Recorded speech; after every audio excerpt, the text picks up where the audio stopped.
ఉగాది నుండి తెలంగాణలో కొలువుల పండుగ. నిరుద్యోగులకు రేవంత్ సర్కార్ ఇచ్చిన వాగ్దానాన్ని నిలబెట్టుకునే దిశగా చర్యలు వేగవంతం చేసింది. ఉగాది నుంచి ఉద్యోగాల పండుగ మొదలు కాబోతుంది. ప్రజాపాలనలో అన్ని శాఖల్లో ఖాళీల భర్తీకి చేసిన కార్యాచరణలో మొత్తంగా 61,579 పోస్టుల లిస్టు అయితే అవుట్ చేశారు.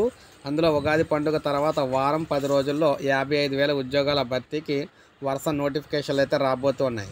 ఈ పోస్టులను భర్తీ చేసేందుకు సర్కార్ మాస్టర్ ప్లాన్ వేస్తుంది.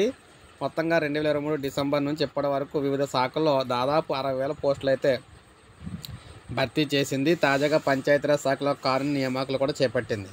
అయితే ఇప్పటికే మనం చూసుకున్నట్లయితే మహిళా శిశు సంక్షేమ శాఖకు సంబంధించి, అంగన్వాడీ టీచర్లకు సంబంధించి, హెల్పర్లకు సంబంధించి, రెవెన్యూ శాఖ, ఇలాగ పురపాలక అధికారులు, ఇలా మొత్తంగా వీటితో పాటు ఆయా శాఖలో 30,000 పోస్టులు భర్తీ చేయాలని చెప్పేసి భావిస్తూ ఉన్నారు. అలాగే గ్రూప్ 1, గ్రూప్ 2, గ్రూప్ 3 ఎంపికైన 2,700 మందికి త్వరలోనే నియామక పత్రాలు కూడా అందించబోతూ ఉన్నారు. మొత్తంగా చూసుకున్నట్లయితే ఇప్పుడు ఉగాది నుంచి దాదాపు 60,000 పోస్టులకు సంబంధించి ఇక్కడ మీరు చూడొచ్చు అన్ని శాఖల్లో ఖాళీలు భర్తీకి అయితే రేవంత్ రెడ్డి సర్కార్ అయితే గ్రీన్ సిగ్నల్ ఇచ్చింది. మొత్తంగా 61,000 పోస్టులు అయితే ఉన్నాయన్నమాట. ఇందులో 25, 26 జాబ్ క్యాలెండర్ సిద్ధం చేస్తున్నారు. అంగన్వాడీ కేంద్రాల్లో 6,000, రెవెన్యూ శాఖలో 11,000, వివిధ విభాగాల్లో 30,000, గ్రూప్ 1, గ్రూప్ 2 కేటగిరీలో 2,700, ఇలా మొత్తంగా ఇవన్నీ కూడా ఫిలప్ అయితే కాబోతున్నాయి. సో ఉగాది నుంచి కొలువుల పండుగ అయితే కాబోతుంది అనమాట తెలంగాణలోనే. సో ఇది మనకు అప్డేట్. ఒక లైక్ చేయండి, సబ్స్క్రైబ్ చేసుకోండి, మన ఛానల్ సబ్స్క్రైబ్